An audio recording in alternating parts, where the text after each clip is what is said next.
Got to look at your R to R. Once you start losing, and you've been losing for a while, I tend to see the R to R on people creep. Hey everyone, welcome to the Anarchy Podcast. 99% of traders will never make consistent profits. So why listen to the 99% of advice? On this show, we're going to challenge some of the most hallowed and repeated tenets of trading, and in doing so, set you up to succeed where others fail. Spoiler alert, we don't have a secret strategy or magic wand that will let you skip out on the hard work of learning the markets, but we can debunk viewpoints that are holding you back. If that sounds good to you, come join us. Hello, everybody, and welcome to the Anarchy Trading Podcast. We have been gone for a really long time. Jordan has been going through some big moves. I've been out in Spain, and so it's good to be back. Hope everybody's trading has been good, but hopefully it's been better than ours. It's been, a lot of people that we've been talking to. I mean, the markets have been really volatile, and so it's been challenging. So hopefully you guys have been trading defensively and surviving for another day. We wanted to talk about because of a lot of people and tons of people we know having issues the last couple of months, especially with the higher volatility. I thought it'd be a really good day to talk about how to adjust when you hit kind of these new market periods, or you start losing consistent. You've been really consistent and then you start losing. What are distinct ways, and we have three of them. What are distinct ways you can adjust? What are adjustments you can make to get back on the ball as soon as possible? And hopefully you guys and hopefully we can gain some lessons as we go through this and find ways to adjust before we've kind of banged our heads against the wall for 6 months. Jordan, what's up? How you been? Hey, dude, doing well, doing well. And as you said, yeah, been really busy because we're coming to America, man. So it's been, oh man, we've never been back to America as a family. So we've got, it's been over 10 years. So we're looking forward to coming back, enjoying the snow.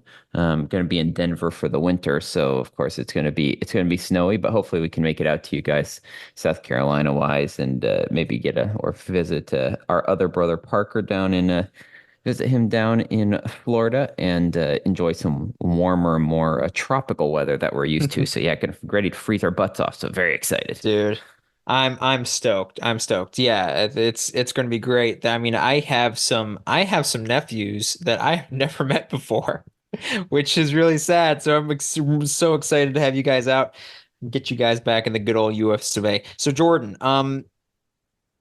like throw us into the fire here. What's your number one starting our list way to adjust when you hit a rough market? Yeah, so number one, I would say is, and this is something we were talking about that we had noticed in our journals before we started the call, is the fact that you've got to look at your R to R. The thing that happened when you're losing is the fact that once you start losing, and you've been losing for a while, I tend to see the R to R on people creep, myself included. So, you lose a few 1-to-1s, and then you're like, well, if I do a 1-to-3 or a 1-to-4 or a 1-to-5, now I've Yeah. gained all of that back in one trade. And so your R to R, maybe slowly, gradually, but it does tend to creep, at least for us. I don't know, in a couple guys I've coached, I don't know if that happens with other people or not. But it definitely, in my experience, it does. And so it's definitely something to look into, because that then affects your win ratio significantly, Yeah, especially in a yeah, and volatile market. I know that's for me for sure. And I realized this in my own trading the last couple months, which I talked to you last week about. Which is, yeah, as I lose, I start increasing my R to R, because you don't want to, if you've lost five in a row, right?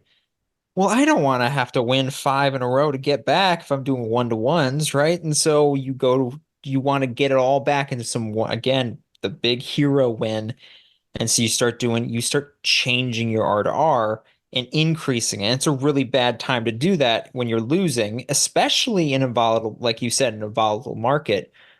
It's actually should be exactly the opposite. If you're losing a lot, in our opinion, you should be lowering your R to R. Now, this does not mean being, doing what noobs do and messing around with your trade way too early and like taking profit right when it goes, positive and like screwing around with your trade too much, right? And we'll get to that later actually. But what it does mean is just lowering your R to R. If you're a 2 to 1 R to R person, maybe lower it down to 1.5, maybe lower it down to 1 to 1. I'm a 1 to 1 to 1.5 guy. And when I start losing a lot, that starts to creep up 1 to 2, 1 to 2.5. And because I want to get it all back, because you're being impatient. It's a really bad habit. And what you should be doing is actually lowering it. Um, Lowering that, giving yourself better chances, just keep putting the math in your favor as much as possible. And that it's a good reminder to me, and I think this is going to apply to a lot of people because not just the people we talk to, but I see this happen with a ton of people. Is that R to R increasing when you start losing or when the market starts acting weird? The last couple of months, the market's been different. Definitely lower that R to R. Give yourself the best chance. Yeah, especially especially in these markets, because the fact is the markets you mentioned, they've been volatile, but not only have they been volatile, but they've been pretty erratic, as in uh, we haven't seen a bunch of really long, just nice trending days, right? Like the market will drop one thing and then chop and then go the other way or chop. Hmm. And then eventually it's been, it moved down for quite a while and then moved back up if you're looking at the Dow or the Nas, right? And now Dow is like playing with all-time highs here again. Um, but the fact is, like, it's been super erratic. You haven't gone those days. So if the market is chopping and stuff, you do also have to look at, yeah, those smaller grabs, because otherwise you're not going to see the market move those big chunks in one direction without at least Yeah, reversing first and going the other direction. knocking you out. Yeah, absolutely. It's so true. In the volatile markets, it's important. And especially when you see new markets, we talk about this a lot that the market goes through phases, and so it takes. You've thrown out the number 4 years before that the market. There's going to be stuff that you see that the market goes through that you've just never seen before. And so if you start going into one of these sections that you've never seen before the market do, you need to be lowering that R to R, especially when starts getting choppy and you got to be start looking for those smaller wins. My second one, and I already quickly mentioned it, is when you start the second way to adjust when you're going through a losing streak or when the market starts acting different than you've seen and you start losing. Stop messing around as much with your trades. It's okay to play around with your trades in the middle of it. I know people who are good who do, right? But especially when you're losing a lot, your psychology starts having trouble, right? It doesn't matter how good you are. If you've lost a lot or you're about to blow an account, your brains just starts acting different. And so you need to possibly trust it less and give it a little bit of a break. And what I mean by that is just if you're taking a trade and you sometimes play around with it and mess around with your stop loss, your take profit, do that less because as you're losing a lot, that intuition gets worse, right? And I think, and I see that in my own trading a lot. If I'm losing a lot and then I start messing around with my take profits or my stop loss, that's something that I need to be able to, stop messing around with too much. Yeah, I mean it's easy for all of us to. I was talking to someone else coaching a few weeks ago, and I was like, "Hey, like why are you moving this stop your stop loss, or why are you getting out of these trades early?" Like again, remember the whole principle that you are your smartest before you actually take the trade, right? So you should Yep. not be getting out of trade. I mean, occasionally, if you have an occasional reason and you can talk about, okay, great, great, great. But the fact is, we're talking about if you're messing and you're failing and stuff. Don't be touching your trades, man, because again, you are your smartest before. You only get dumber as your trading session goes on and after you take that trade. So trust the process. Yeah, and notice the trends very Mm, similarly to your risk to reward. Um, when you start losing, you should be decreasing your risk to reward, but when you start losing, the natural tendency is to increase it, right? yeah. The same thing when you're talking about messing around with your trades. When you're Mm, winning consistently, I don't mess around with my trades too much.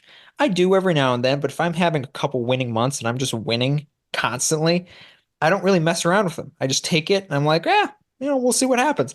It's when you start losing a lot, where you should be messing with them less, you start messing with them more, and you start being getting the yips and trying to get out of stuff early, being afraid, and it just becomes kind of a big mess. And so just like the first one we talked about with risk reward, as you start losing more, mess around with your trades less. You're smartest before you take them. You said it, you're wise. Take your trade, leave it, take the loss, and work on your discipline instead. Remember, every losing season is the opportunity to learn. You don't learn when you're winning. You learn when you're losing. So take the opportunity when you're having a losing season, work on your discipline. This is when you work on your I was just talking with somebody and about this very thing, right? When you're losing a lot, this is the time to practice you're following your rules, your discipline, because you're never going to be a successful trader if you're not disciplined. And so you need to, I think people need to worry way less about winning, especially early on. Worry far less about winning and worry far more about just being disciplined, and the wins will come. yeah, agreed. And I mean, the last thing I think we were going to mention, the third thing that you can check out is actually looking at some, I would say, quantifiable data about what the market is doing. So we talk about the market being volatile. There's tools that can help you identify whether the market is volatile, and that's called the ATR, right? So maybe Levi, you want to, I don't actually, I've never have used the ATR, but I know you have. You want to explain a little bit what it is? Yeah, I mean, it's just tools to essentially tell you how fast the market's moving, and how essentially how big its moves are. And I don't typically use it in my day-to-day trading, but it's a useful thing to look at, especially when you're journaling and going, okay, is the market way more volatile than it's been? Is the market making way bigger moves than it typically does when I was winning before? In other words, this third point is try to quantify how much of this is the market when you start losing constantly. How much of it is the market and how much of it is you? Typically, it's a mix of both. So I know for me, the last couple months, definitely the market is acting differently than it was before. So that caused me to lose. But when I start losing, then my brain starts messing around with me and I start trading badly. So try to quantify that. Can you figure out how much of this is just, hey, I haven't been getting good sleep lately. Hey, I've been stressed at work. Hey, I've been having my marriage is on the rocks and I'm just like, I shouldn't be trading at all or something. Like, try to figure out how much of it is you. Are you just not following the rules anymore? Look back at your journal. Are you just did you throw everything out and you're just threw all your discipline to the wind and now you're just is it fully you? Is it 100% you? Or is it, hey, the market is definitely different and because of that I've lost and maybe it's 50-50. Or maybe you've been following your rules perfectly and it's just you're seeing a different market look. Try to figure that out because it's a useful bit of information to have. I know for me, I think I'm 50-50 this last month. The market's different, but it's definitely I've not been perfect. I've been very flawed as far as a lot of my trades have been, and I've gotten a little bit tilted. It's been really helpful. This is another thing to have. We've talked about having somebody who can trade with you. It's really helpful. It's been really helpful for me to have you to figure out how much my trading is, to look at my journal and go, dude, what are you doing here? This doesn't look like your type of trade. Um, and so, yeah, figure out how much of it is the market because again, the market does change. And the person who's not a day trader who hasn't stared at chart a market chart for 2 years or 3 years or 10 years, uh, they can't tell, right? But if you spend enough time on the market, you can tell the market. It's like, oh yeah, Mm. this is it's acting differently. Yeah, it's definitely acted. That trade typically would win me, 60, 70% of the time. And now I've lost 10 of those in a row. So this is definitely the market's acting a little bit weird. And just remember, take that opportunity to go, hey, this is another opportunity for me to learn. You're going to see times like this, and the market cycles. And so yeah, this last way to adjust is just recognize and find out how much of it is the market, how much of it is you.